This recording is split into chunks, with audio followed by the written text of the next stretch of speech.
morning? I think I you did. I stubbed my toe and my liver hurts a little, so I might need to go water that down.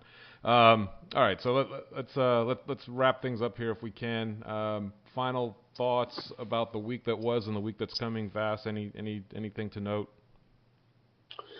Well, obviously we've got Dortmund on Tuesday. I think suffer another loss there, and people might be slitting their wrists during the week, given the reaction of the loss to the Arsenal game. We need to just get some confidence back, I think. It's always hard to lose to your North London rivals, but we haven't become a bad team overnight. The victory over Real Madrid suddenly feels like a long time ago. So, but that said, I suspect that if, as we all feel, Kane, Ali, Winks, etc., weren't fully fit for the North London derby, we might see a changed side on Tuesday, given that the job's already been done. And from what Timmy said about Dortmund's injuries, I think you might see two teams with significant changes in their lineup. So it'd be interesting to see if we do go in with a full strength side and we don't get a result. I think people will the sort of negativity after yesterday will sort of linger a little bit longer.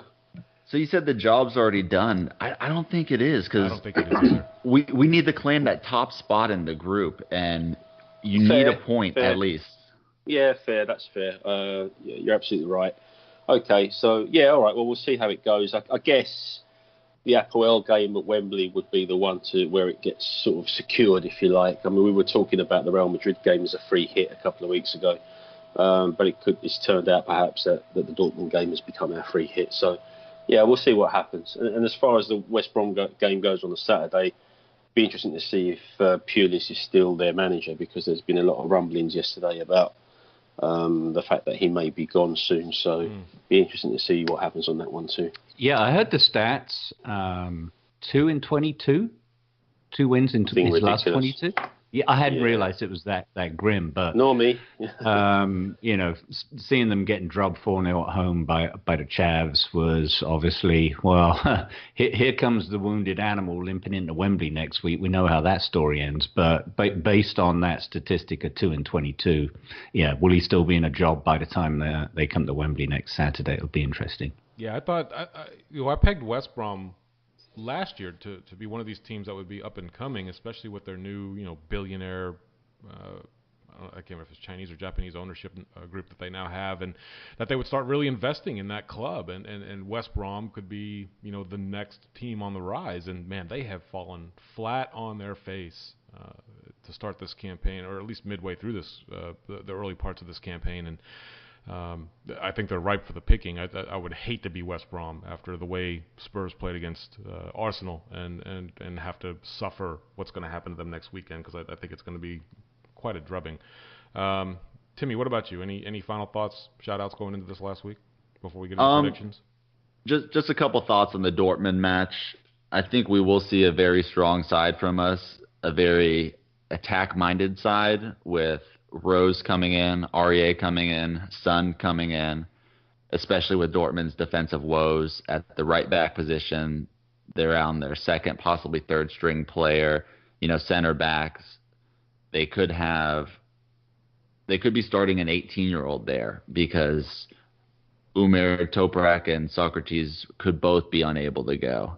So I think, we can hit them with a heavy attack, but I think we're going to do it much like we did the last time, where we soak up the pressure and hit it on the counter. I think they're going to be very susceptible to that, especially on our left flank with Rose and Son, given their injuries on that side of the pitch.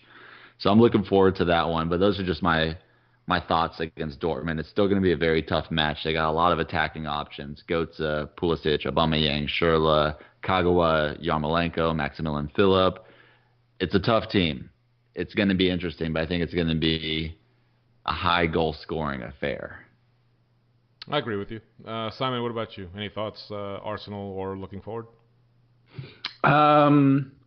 It's funny. I just saw Crackers tweeted out, and I guess it was a tweet I'd seen earlier from Henry Winter, and it is what I do take some satisfaction from is the behavior of not just the Arsenal fans, but their club. They're behaving like West Ham, thinking that they have won some glamorous victory over us. It's almost admitting that we've become a better club, and they're just relishing the fact that they've managed to beat us for the first time in 3 seasons in the Premier League. Right. So that's small-minded, and that's great, because I know we didn't behave like that after beating them, what was that, in April or May, at the end of last season. We didn't have any players with selfies in the changing room and tweeting out North London is white. What a shit show they are. So I get complete solace from that, and I can move on. I hold my head up high. It was a bad day at the office. Get over yourselves, you wankers. Absolutely. Let's get into some predictions then. The Community Beer Company Mosaic IPA predictions for Borussia Dortmund. Timmy, I will start with you. Bounce back, 3-1 victory. Love it. Vass? Yeah, I'm going to be a little bit more conservative on this one and go for a 2-2 draw. Okay, fair enough. Simon? Yeah, as much as Dortmund are having their troubles right now, and did you say they lost to Stuttgart yesterday? 2-1. Yep. And they've dropped 4 points against APOL while we played Madrid. They're still Dortmund, and they didn't become shit overnight. So I'm with Vass. I think it's going to be a draw. Job done. We move on, but I'm going to go 1-1. Okay. And I'll drink 5 pints. There you go. And I'm going to go a cheeky 1-0. I'll take that and walk away. West Brom on the weekend. Let's go reverse order. That means I go first. I would hate to be West Brom in the league right now and coming off of this. I think we're going to bounce back rather heartily in this match. And I'm going to say typical, just like we did 12 times last year, 4-0 to the mighty Tottenham Hotspur. Simon? Yeah, we need a 4-0. So in lieu of Sam being present, I'm going 87-0. There you go. Well, I hope you guys are right, because I won't be there on Saturday. Need to see a win. Timmy, what do you got? I got 2-0. 2-0? Vass, you're going to be there. What do you think? Yeah, I'm with Tim. I was going to say 2-0 as well. Nice. Now, Vass, I know you're going with the whole family. You meeting up with Rob or anybody else while you're down? This Saturday I'm just going on my own, so okay. Hoping to meet up with some of the guys. I haven't been in contact with them yet, but I no doubt will be. Lovely. Well, everybody, listen. Have a great week. I've got nothing else to add to this North London derby. I got a couple of shout outs. Do you really? Lovely. Yeah. I got nothing this week, so go ahead, man. Self-effacing Dallas Spurs promotion, but I have to give a shout out to Dina Dixon, even though she's not a Spurs fan, but her old man Shane is one of our board members. And one of the things they've done for the last 3 years has been to help us raise money for our community pantry, which is part of the North Texas Food Bank. And as Thanksgiving is this week in the U.S., it's critical this time of year, just as it is in the UK for Christmas, to help people less fortunate than us to have a good meal on Thanksgiving. And over the course of the year, we've raised a significant amount of money. We do it every week. We just put in pennies and dollar bills to help support the donations. But we did a drive mid-October. International break doesn't help us. We missed a couple of weeks, but we still use social media to help drive donations. And we ended up surpassing our $1,000 goal, which I think was 3 and change over what we raised last year, which was double what we raised the year before. And at $1,300, we had a match by one of our members. I also want to shout out to DJ Moore. His company chipped in $1,000, so we raised $2,300 for our community pantry, and that deserves a big round of applause on the podcast. Yes, it does. Well done. And next up, well done. And I think we'll get some photos and put those out on social media. If you go to the Dallas Spurs Twitter page, the pin post is actually the recognition we got from the club last year for that.